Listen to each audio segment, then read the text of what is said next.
Chair, we are now live. Before we start the meeting, we will need to do election of chair, as we've had apologies from attending in person from Councillor Temperton and apologies from the Vice Chair, Councillor Neil. So do we have any nominations for chair of this meeting? Yes, Councillor Bailey, I nominate Councillor Jeffries. Thank you. Is that seconded? Yeah, Councillor Purnell, I'd like to second. Thank you. Are there any other nominations for chair? No, as there are no other nominations, we will put it to the vote. So all those in favour of Councillor Jeffries chairing this meeting, please can you vote now? That's unanimous. Thank you.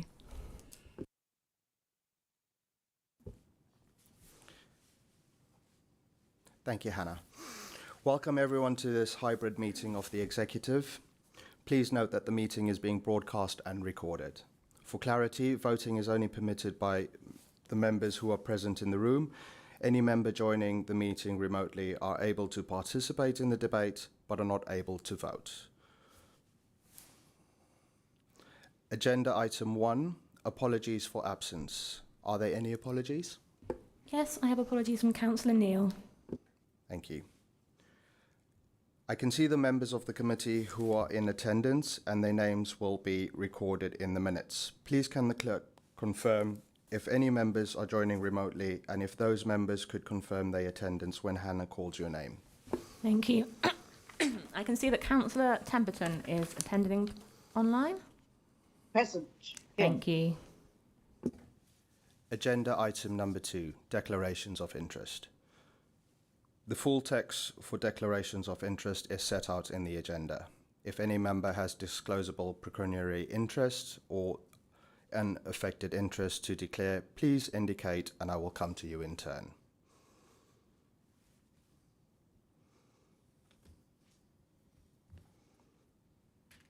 Thank you. There are no declarations, but may I remind everyone that you can make a declaration at any point should it occur to you at a later point.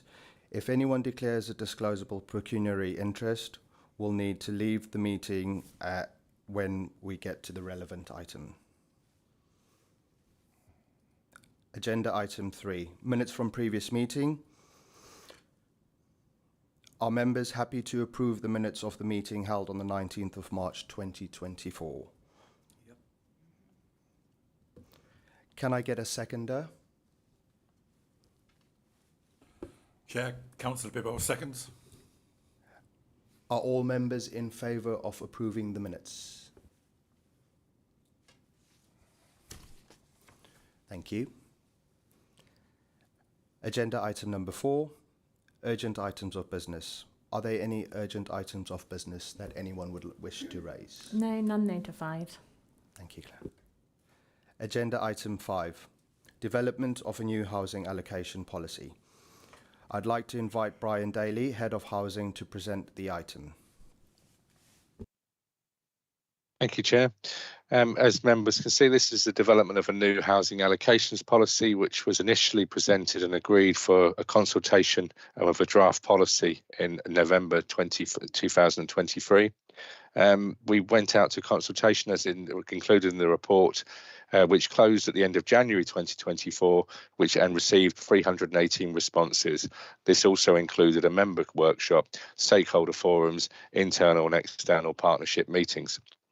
The majority of the proposals received positive responses. The more confusing aspects of the existing policy, which were being consulted and being proposed to be changed, had more of a mixed response. We've gone through each of the options that are available within the context of the report there, and officers would recommend the adoption of the new policy to enable officers to implement a new housing policy in due course.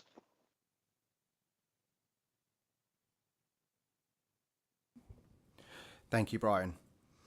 At this point, I'd like to invite any questions from the executive. Thank you. I would like... can I get a member to second the recommendations? Sorry, can I get a member to move the recommendations? Councillor Wright, I would like to move the recommendations. Thank you, Councillor Wright. Can I get a seconder, please? Councillor Purnell, I'd like to second. Thank you. Would the mover like to speak to the recommendations? Thank you, Chair. Firstly, please may I thank all the officers and council staff that have been involved in planning this new policy. This should include a special mention to Brian Daly, who led on this change. The new housing allocation policy has been designed to ensure consistency and fairness for everyone. It has been formulated around the needs of Bracknell residents and meets the national guidelines on housing allocation. We were delighted that so many residents completed the consultation and that the results were largely favourable towards the changes we proposed. Over 3/4 of the 318 people that completed the survey online were housing register applicants. Overall, people agreed with what we proposed. We have listened to their concerns about exceptional cases. Any complex needs or circumstances will be individually considered under the new policy. We are excited that this policy is being delivered and we look forward to seeing fairer housing allocation across the borough. Thank you, Chair. Thank you, Councillor Wright. I would like to ask the seconder if you would like to speak to this. Thank you, Chair. I'm pleased to second these recommendations, which will no doubt improve the situation of those waiting in serious overcrowded conditions, waiting for a larger family home. It's reassuring that also included in this policy is a higher priority for those looking to downsize their home, making larger properties available for the families most in need. Thank you. Thank you, Councillor Pennell. Would any other member like to speak to this motion? No. Would the mover like to sum up? Thank you, Chair. I reserve the right. Thank you.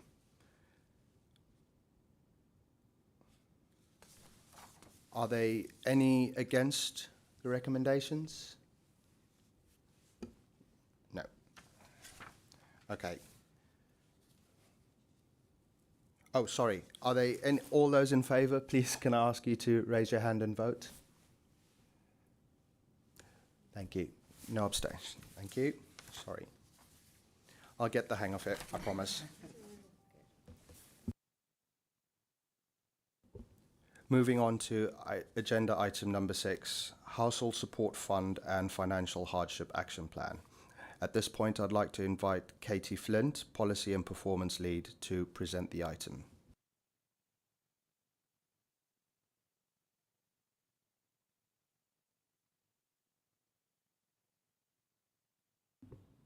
Katie, do you want to introduce this item, please?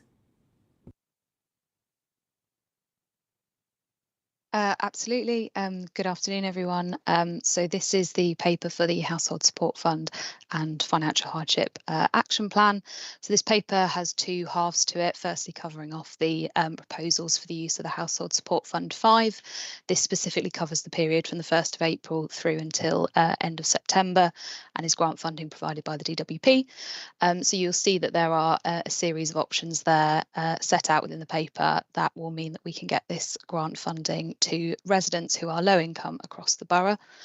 But what you'll also see within the paper is a summary of the outcomes of the Financial Hardship Action Plan. This has been in place for the last 18 months and has provided a real impact for residents who are experiencing financial hardship. So the summary is set out within the plans, but we hope that you consider the recommendations around using the Household Support Fund for the next 6 months. Thank you. Thank you, Katie. I'd like to invite questions from the executive. Are there any questions? No? Okay. Sorry, Chair. Yes.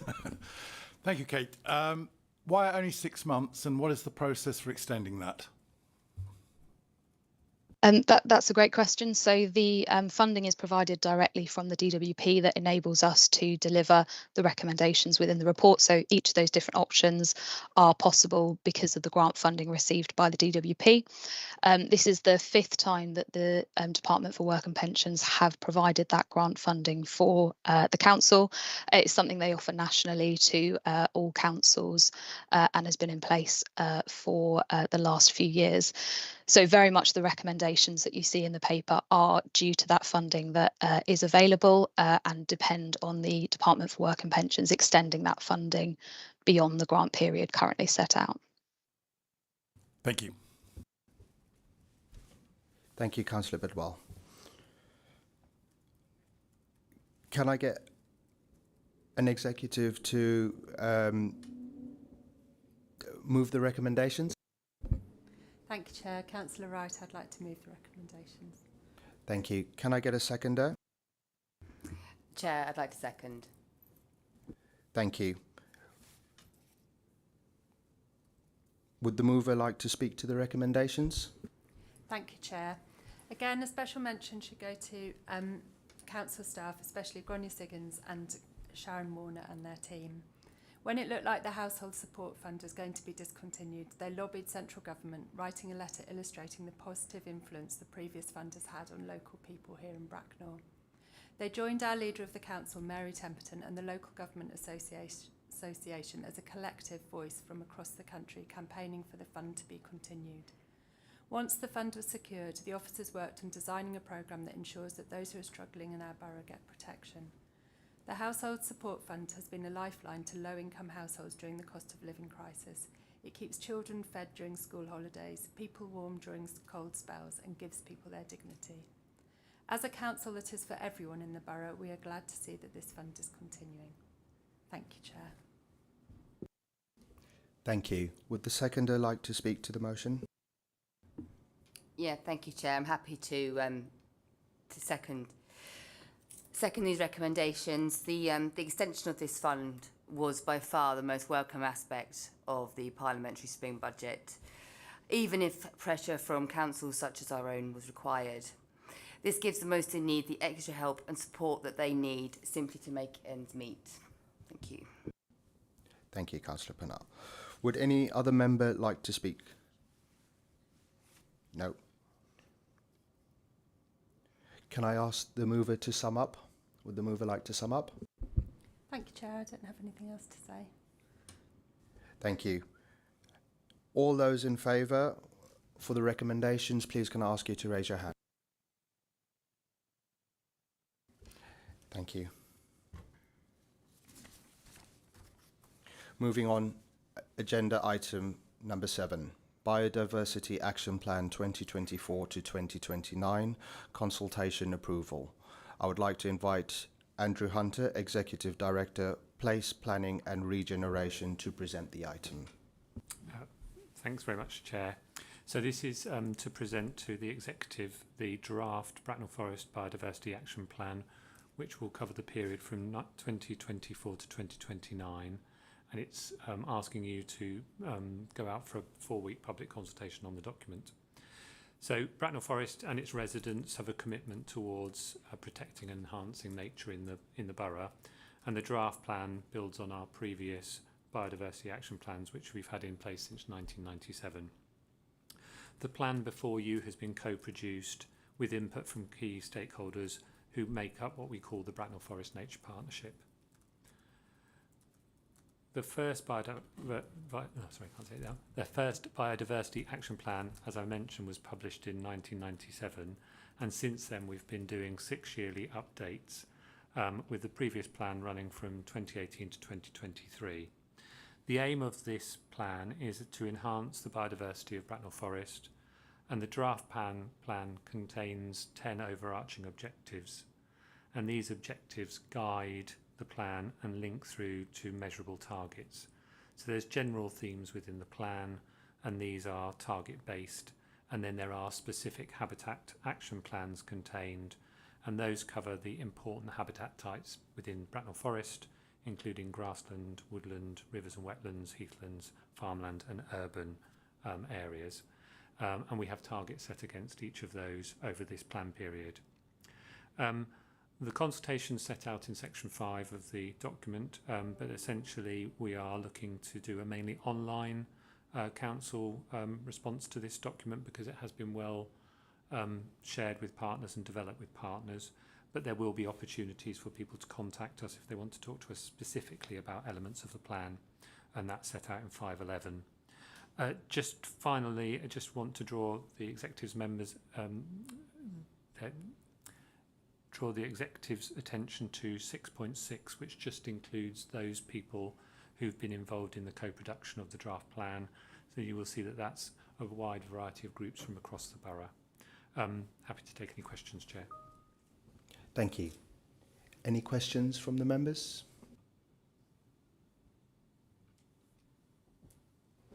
No? Can I get a mover? Chair, Councillor Gilby, I'd like to move. Thank you.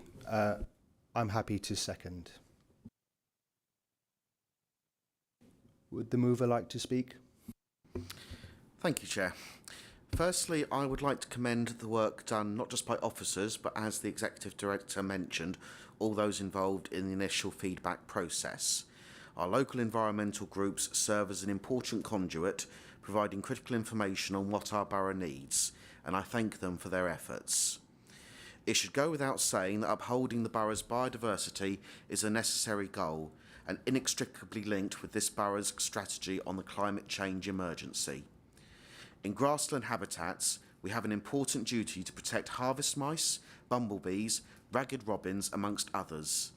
In woodland habitats, bullfinches, bats and stag beetles, just to name a few. The variety of habitats, not just those mentioned, but also river and wetland, heathland, farmland and urban, offer an array of opportunities and challenges, and I believe this plan works well to chart our path forward.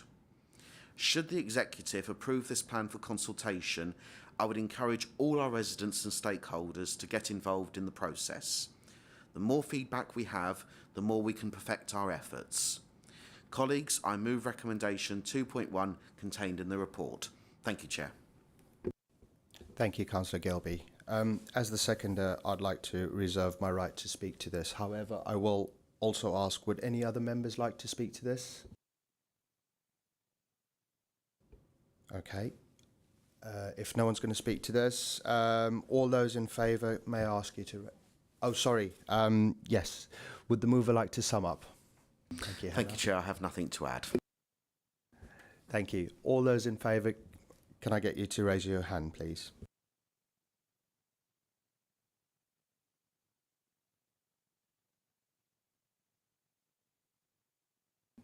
Thank you. Agenda item number 8, social value policy. I'd like to invite Alistair Little, Head of Corporate Procurement, to present this item.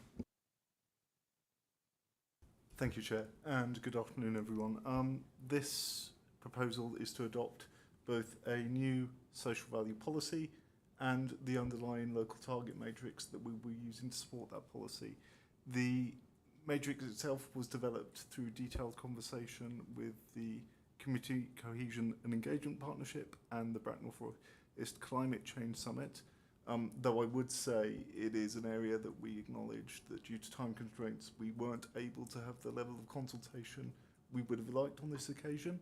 As you will have noted through the proposal, the matrix is intended to be a living document and will be reviewed on a regular basis, and the community consultation is an area that we intend to revisit and look to improve in future years as we revisit the matrix itself, as it is meant to be very much driven by community proposals in terms of what is included within it. Social value is an area which we would absolutely acknowledge we could improve as a local authority, and this new policy is intended to do that by providing consistency and guidance for officers in how they commission services and include social value within it. So I would ask that you approve both the policy itself and the underlying matrix to support that, so we can move forward with the training and implementation for officers. Thank you, Mr. Little. Would any members like to ask any questions? Okay. Would a member like to move the recommendations? Yes, Chair. Councillor Bidwell would like to move the recommendations. Thank you, Councillor Bidwell. Would anybody like to second? Thank you, Chair. Councillor Wright, I'd like to second. Thank you, Councillor Wright. Can I ask the mover to speak to these recommendations, please? Yes, I'd love to, Chair. As Chair of the Social Value Consultation Group, I'm really happy to move the social value policy recommendations as set out in the presented report. The Consultation Group is a cross-party group who have worked well to fine-tune the social value matrix that will guide the authority to select contractors of choice. The new social value policy, the first for Bracknell Forest Council, uses the local target methodology and is flexible enough to be adjusted to reflect the changing needs of the community. Please support this important recommendation, and thank you once again to Alistair and his team for an excellent job. Thank you, Councillor Bidwell. Would the seconder like to speak? Thank you, Chair. To have social value at the heart of our work is something that we at the Council would expect. It's good to see this formalised in a robust policy that covers the Council's work with partners and providers. We're already seeing the benefits as a result of such a policy with some of our partners. For example, one of the main housing associations ensures that relevant contracts have the scope for training and apprenticeships. The introduction of this policy has been a democratic process, and it will be good to see it properly in action. Thank you. Thank you. Would the mover like to sum up? Only to add that this is really, really important. It will allow us to select contractors that mean and do the same and share the same values as the authority, and I look forward to getting involved with that selection process in due course. Thank you, Councillor Wright and Councillor Bidwell. All those in favour, may I ask you to raise your hand and vote, please? Thank you.